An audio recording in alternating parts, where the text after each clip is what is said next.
In a time of civil war, a group of bandits arrive atop a mountain overlooking a small farming village. It's a village they've raided before and they mean to do it again, but decide to wait until the barley ripens, which will make for a more worthwhile conquest. The bandits ride away, but little do they know one of the villagers, hidden just over the rise, has overheard every word they've said. The villager returns to tell the others, and right away we've got the two prime ingredients for a great action movie. We've got stakes, and we've got a time limit. Most importantly, the stakes are clear and easy to understand. I think simplest is often best, especially when it comes to action.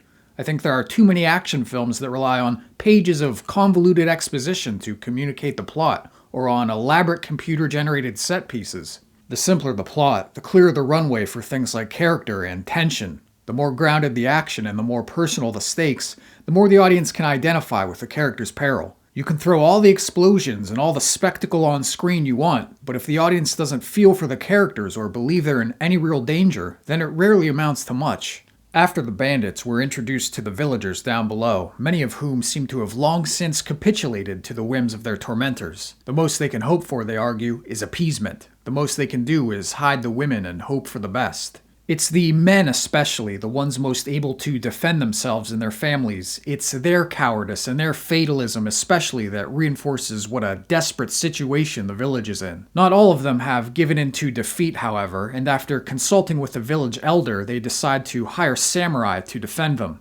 Things being what they are, they don't have much to pay the samurai. All they have to offer is rice. One of the things Seven Samurai seems to explore is the difference between appeasement and self-restraint. One might think that the antidote to the cowardly farmers might be men of bravado, men who rush into battle, and yet more than one of the samurai expresses a reluctance to kill. Ultimately, that's what this endeavor needs to succeed, isn't just men of strength, but of good judgment as well. The Seven Samurai are heroes defined not just by their skill with a sword, but by their wits and their cunning. While still grand and affirmational in its themes of heroism and sacrifice, there is still something unromantic in the film's depiction of violence. The samurai aren't above the occasional duplicity if it gets the job done. They're not above burning down the bandits' hideout while they're sleeping in their beds.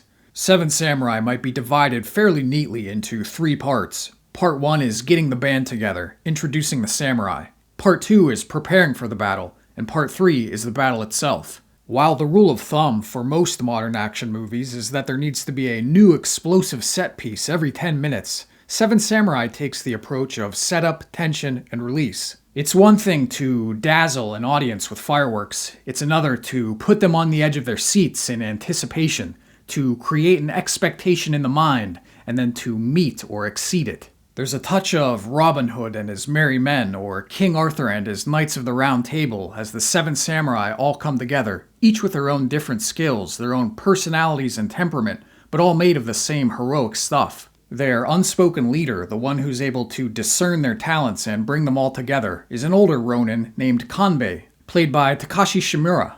Not 2 years prior, Shimura had convincingly played a meek, withering old man in Kurosawa's Akira. And yet here in Seven Samurai, Shimura imbues his character with a sense of fortitude and command.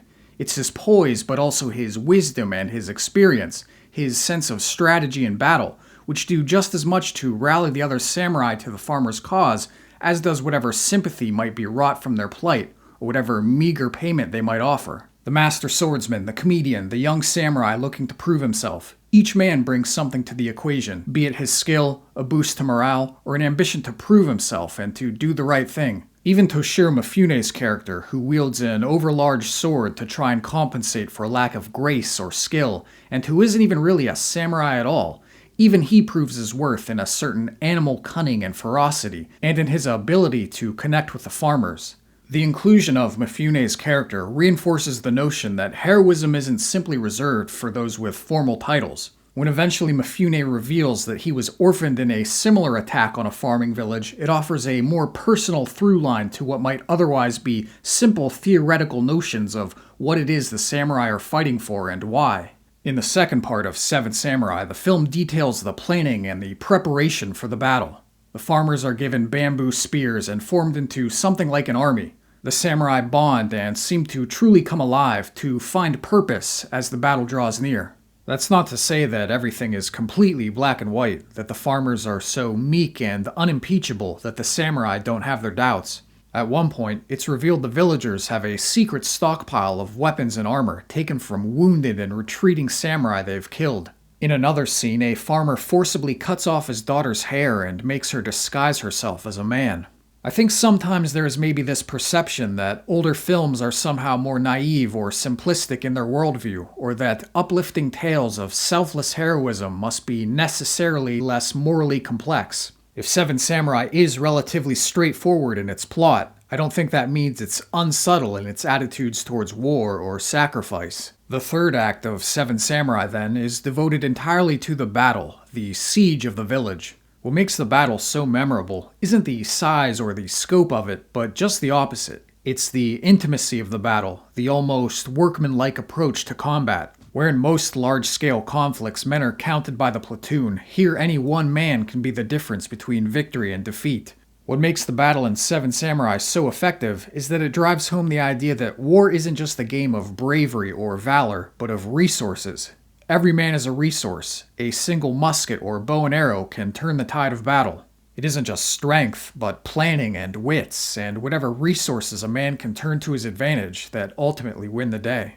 Victory never comes without a price, of course, and not every one of our heroes will make it through to see the end. Where in many war movies we might place the blame for a character's death on the chaos of a stray bullet or on a bad set of orders from a poor commander, in Seven Samurai, where each man shares more directly in the battle's planning and execution, and where each man is there by choice, each loss then seems to rest more heavily on the shoulders of the individual. It makes it all the more frustrating that no matter how well planned the battle, how strong the men, or how just the cause, death and loss still seem to rear their ugly heads. Even after everything they've been through together, the samurai are unable to share in the villagers' joy, nor the villagers in the samurai's grief.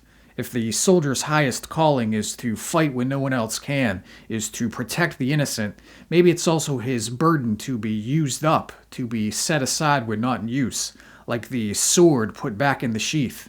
If Seven Samurai suggests the failures of appeasement, here at the end it also shows us the true meaning of self-restraint, of violence as a last resort.